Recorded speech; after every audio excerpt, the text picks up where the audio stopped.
행동의 네 가지 기준. 성공에는 얼마만한 행동이 필요할까? 성공을 이루려면 정확히 얼마나 행동해야 하나요? 내가 오랫동안 받은 질문이다. 모든 사람이 남들은 모르는 손쉬운 방법, 지름길을 찾는다는 사실은 별로 놀랍지가 않다. 그리고 마찬가지로 너무나 당연하게 지름길은 없다. 행동을 많이 하면 할수록 행운을 얻을 가능성은 더 커진다. 석 달 되고 1년 되고 지칠 줄 모르는 행동만이 다른 어떤 방법보다도 성공의 결정적인 요소다. 적절한 행동량을 정확하게 계산해 발휘하는 것이 사업 구성을 하고 아이디어를 내고 사업 계획을 세우는 것보다도 훨씬 중요하다. 많은 사람이 실패하는 이유는 적절한 행동량을 발휘하지 못하기 때문이다. 행동을 더 간단 명료하게 이해하기 위해서 사람들이 선택하는 행동량을 네 가지 항목 또는 네 가지 수준으로 분류해 보겠다. 사람들은 네 가지 수준 중에 하나를 선택한다. 아무것도 하지 않는다. 뒷걸음친다. 보통 수준으로 행동한다. 엄청난 수준으로 행동한다. 이 네 가지 수준을 하나씩 다루기 전에 생각해 볼 중요한 점이 있다. 사람들은 누구나 살아가면서 어느 순간에 특히 삶의 다양한 영역에서 네 가지 수준의 행동을 모두 한 번씩 해본다는 것이다. 예를 들면 어떤 사람은 커리어를 쌓는 일에는 엄청난 행동력을 발휘하지만 시민의 의무와 책임을 다하는 면에서는 완전히 뒷걸음치는 수가 있다. 또 어떤 사람은 소셜 미디어와 관련해서는 아무것도 하지 않거나 뒷걸음칠지도 모른다. 그런가 하면 건강한 식습관 운동에는 보통 수준의 행동을 하면서 나쁜 습관에는 지나치게 엄청난 행동량을 보이는 사람이 있다. 분명히 당신은 최대로 관심을 기울이고 가장 많은 행동을 하는 영역에서 탁월해지고 1등이 될 것이다. 불행히도 이 행성에서 살아가는 사람 대부분은 1번에서 3번 수준으로 행동하며 시간을 낭비한다. 아무것도 안 하거나 뒷걸음치거나 보통 수준으로 행동하는 선에서 인생을 보내고 만다. 아무것도 안 하기나 뒷걸음치기는 실패의 출발선이다. 보통 수준으로 행동하는 사람은 기껏해야 평범한 존재로 남게 된다. 엄청난 행동량을 보이는 사람이 가장 큰 성공을 이룬다. 이제 행동의 네 가지 수준을 살펴보면서 어떤 의미가 있는지 또 이유는 무엇인지 알아보자. 첫 번째 수준, 아무것도 하지 않기. 아무것도 하지 않는다는 무언가를 배우고 성취하고 지배하기 위해서 자신을 발전시키는 데 필요한 어떤 행동도 하지 않는다는 말과 똑같다. 커리어나 인간관계를 비롯해서 자신이 원하는 무엇이 됐든지 아무것도 하지 않은 사람은 아마 꿈을 포기한 상태일 것이다. 어떻게 들릴지 모르지만 아무것도 안 한다고 에너지 소고 품이 전혀 들지 않는 것은 아니다. 당신이 어떤 수준으로 행동하든 그렇게 하는 데는 노력이 필요하다. 아무것도 하지 않는데도 신호에는 지루함, 무기력, 안일함, 목적, 결여 등이 포함된다. 아무것도 하지 않는 불의의 사람들은 아침에 알람 시계가 울려도 꼼짝하지 않는다. 그들이 아무것도 안 하는 것처럼 보이지만은 사실은 일어나지 않으려고 많은 에너지를 쏟고 있다. 일자리를 잃는데도 노력이 필요하다. 생산성을 떨어뜨려야 하기 때문이다. 승진에서 탈락해서 앞으로 몇 년을 더 기다려야 하는 일, 집에 가서 승진 못한 이유를 배우자에게 설명하는 일, 모두 노력이 필요하다. 아무것도 하지 않아 판매 실적을 올릴 때보다 올리지 못할 때가 더 많은 세일즈맨은 변명할 구실을 찾아야 하고 할당량을 채우지 못한 이유를 상사와 배우자에게 해명해야 한다. 흥미로운 사실은 이처럼 어느 영역에서는 아무것도 안 하는 사람이 정말로 좋아하는 일이 생기면 그 일을 하면서 많은 시간을 보낸다는 것이다. 아무것도 안 하는 사람들은 친구와 가족에게 자신은 행복하며 만족스러운 삶을 살고 있다고 다 잘 된다고 말한다. 하지만 그런 말은 모두를 어리둥절하고 난감하게 만들 뿐이다. 두 번째 수준은 뒷걸음치기. 뒷걸음치는 사람은 퇴행하는 사람이다. 아무것도 하지 않은 사람들과 마찬가지로 뒷걸음치는 사람들은 자신의 행동을 정당화하며 현재 수준을 유지하는 게 최선이라고 믿는다. 아무것도 하지 않기와 비슷하게 뒷걸음칠 때도 힘겨운 노력이 필요하다. 건강한 아이를 관찰해보라. 퇴행이 아니라 진보와 정복이 인간의 정상적인 행동임을 알게 될 것이다. 대개 퇴행은 뒷걸음치라는 말을 반복해서 들은 결과 하게 되는 행동이다. 많은 사람이 어린 시절에 훈련받았다. 그거 만지지마, 조심해, 개랑 말하지마, 처리가 등 우리는 대행 행동을 키워나가기 시작한다. 우리는 어떤 일에 큰 호기심을 느끼더라도 그 일을 외면하는 경향이 있다. 그렇게 하면 유익하고 이른바 안전을 유지할 수 있을지 모른다. 하지만 억제의 세월을 되돌리기는 매우 어렵다. 그래서 많은 사람이 나중에 새로운 일을 시도하기 힘들어하는지도 모른다. 한편 직장 동료나 친구, 가족은 당신을 너무 야심찬 사람이나 너무 한 가지 영역에만 몰입하는 사람이라고 여기며 이제 좀 그만하라고 할 수가 있다. 뒷걸음치는 사람들은 다양한 이유로 목표와 반대 방향으로 움직이며 대개 결과가 좋지 않다. 당신 주변에도 이런 사람이 있을 것이다. 어쩌면 당신 자신의 특정 영역에서 뒷걸음치고 있을지 모른다. 드는 발전이나 개선이 없고 이제는 할 수 있는 게 없다는 생각이 드는 영역이 있다면 바로 그것이 뒷걸음치는 영역일 것이다. 주식이 폭락해서 다시는 투자하지 않을 거야.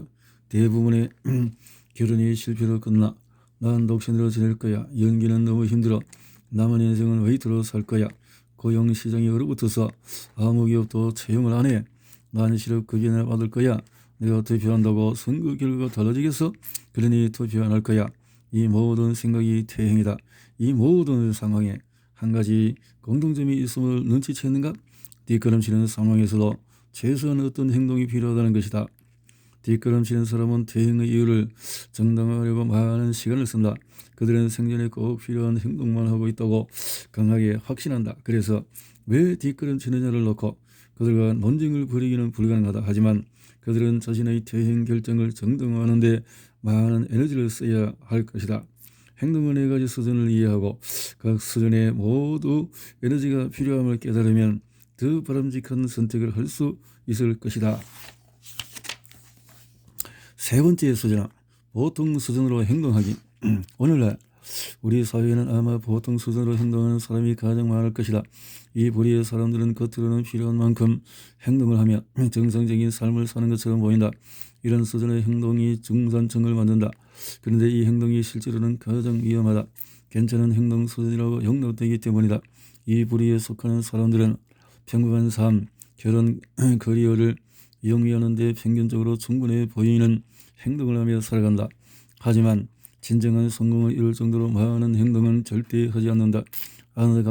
안타깝게 대다수 직장인이 보통 수준의 행동을 한다. 많은 관리자, 경영진, 기업이 눈에 도드라지기보다 주변에 뒤섞여서 고만고만하게 행동한다. 이 부류에 속한 사람 중 일부는 때때로 탁월한 결과를 창조하려고 시도해보지만 목표는 결혼, 생활, 커리어, 부에서 보통 수준을 추구한다. 하지만 시장 상황이 나빠져서 경제지표가 평균 어리로 떨어지면 이야기는 달라진다. 이처럼 상황이 변하는 순간 그들은 자신이 위험에 처했다는 사실을 깨닫는다. 보통 수준의 행동만 하는 사람에게는 언제든 심각한 변화가 들이닥칠 수 있다. 미래가 어떻게 될지는 아무도 모른다. 인생, 커리어, 결혼, 사업이 난간에 부딪히는 경우는 보기 드문 일이 아니다. 보통 수준의 행동만 한다면 앞으로 닥칠 난관에 더욱 취약해질 수밖에 없다. 대체로 용납되는 수준으로 행동하고 평균 수준으로 일하며 돈을 모으고 적당한 스트레스를 받는 사람은 어느 순간 삶이 심하게 흔들릴 수가 있다. 보통은 정의상 탁월함에 못 미치는 수준이다. 그런데 사실 어떤 면에서는 뒷걸음치기 또는 아무것도 하지 않기의 다른 표현을 따릅니다. 보통이라는 말에는 자신의 진정한 잠재력을 알면서 역량을 다 발휘하지 않는 사람의 정신적인 병피라는 뜻도 들어있다. 더 많은 행동을 할 수 있는데 보통 수준에 머무르는 사람은 아무것도 하지 않거나 뒷걸음치는 수준에서 약간만 다른 행동을 하는 셈이다. 별 볼 일 없는 평범한 학생, 결혼 생활, 아이들 몸매. 아주 평범한 이 제품은 평균적인 가격에 구입할 수 있으며 그저 그런 만족감을 제공할 것입니다라고 광고하는 제품을 누가 사겠는가? 보통 수준으로 행동하는 것이 가장 위험하다. 사회에서 대부분 용인하기 때문이다. 사회의 다수의 영역에서 이 정도 행동량을 승인하기 때문에 오히려 보통보다 더 많은 행동량을 보이는 사람이 성공을 이루는 데 필요한 도움을 받지 못할 위험이 있다. 아마 예측은 아무것도 안 하는 사람이나 뒷걸음치는 사람보다는 보통 수준으로 행동하는 사람에게 자극을 줄 것 같아. 네 번째 수준, 엄청난 수준으로 행동하기. 믿기지 않겠지만 엄청난 행동량을 발휘하는 것이야말로 우리 모두에게 가장 자연스러운 상태다. 아이들을 관찰해보라. 아이들은 끊임없이 움직인다. 어른들이 가만히 있어야 한다고 말하기 전에는 나는 오로지 엄청나게 행동하는 것 말고는 관심이 없었다. 우리가 사는 이 우주 또한 엄청난 양의 행동이 가장 기본 요소임을 뒷받침한다. 엄청난 무척 부지런하고 자기관리가 철저했던 아버지는 말 그대로 엄청난 행동력을 발휘하셨다. 슬프게도 아버지는 내가 10살 때 돌아가셨고 나는 큰 충격을 받았다. 돌이켜보면 아버지의 죽음을 계기로 나는 행동을 취해야 했던 다양한 영역에서 빠르게 뒷걸음치기 시작했다. 당시 나는 대부분의 시간을 목적 없이 하기 싫은 일을 억지로 하며 지루하게 보냈다. 앞서 이야기했듯이 나는 25세에 큰 전환점을 맞았다. 나는 방향을 새로 설정하지 않으면 심각한 대가를 치르게 되리란 사실을 깨달았다. 그래서 다른 데 썼던 에너지를 성공을 이루는 데 쏟기로 결심했다. 성공하지 못하는 건 역시 충분히 힘든 일이었기에 어차피 힘들 바에야 성공하는 쪽으로 초점을 맞추기로 했다. 아버지는 15년 전에 돌아가셨지만 여전히 내게 훌륭한 롤 모델이었다. 부지런함의 중요성을 익히 아셨던 아버지는 가족을 부양하기 위해서 필요한 일은 무엇이든지 기꺼이 하셨다. 실패의 길과 잘못된 생각에서 벗어난 후 나는 모든 에너지를 커리어 발전에 쏟았다. 엄청난 행동은 흔히 새로운 문제를 일으키곤 한다. 당신에게 아직 문제가 생기지 않았다면 이 수준의 행동을 제대로 하지 않았다는 뜻이다. 29세에 세미나 사업을 시작했을 때 나는 이름을 알리기 위해서 10배의 법칙을 활용했다. 아침 7시에 일과를 시작해서 밤 9시가 넘어서야 호텔로 돌아갔다. 나는 하루 종일 판촉 전화를 걸어서 여러 회사에 영업부서와 경영팀의 프레젠테이션을 제안했다. 하루에 방문한 회사만 무려 40개나 되었다. 한 번은 텍사스 엘페소에 갔다. 처음 가보는 도시였고 아는 사람이 전무했다.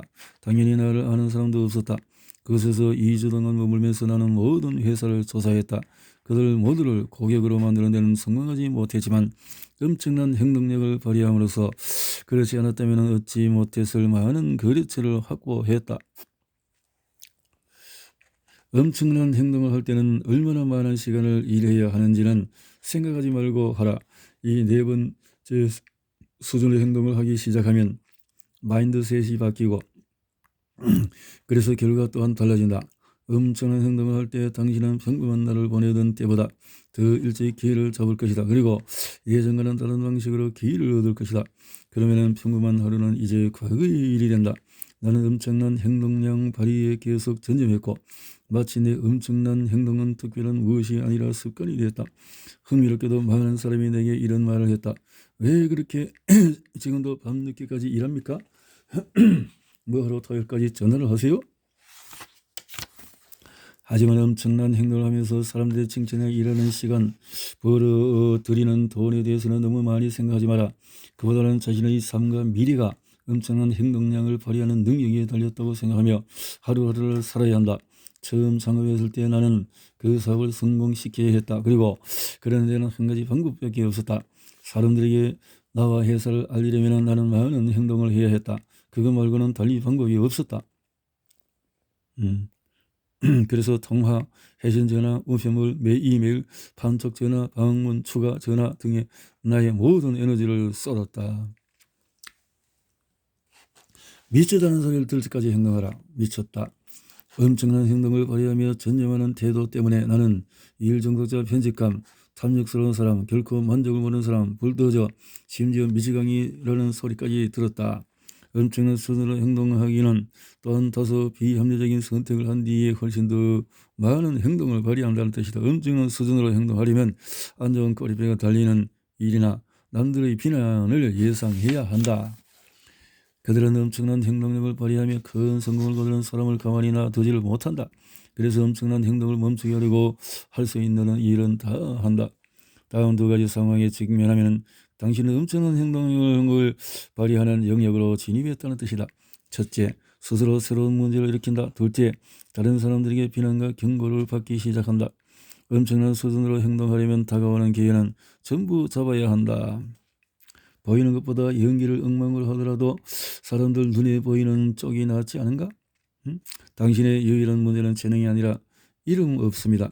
당신의 시도가 성공하게 하려면 지속적으로 끈질기게 노력해야 한다. 지속적으로 누군가가 당신 집으로 찾아와서 당신 꿈을 실현시켜주는 일은 없다.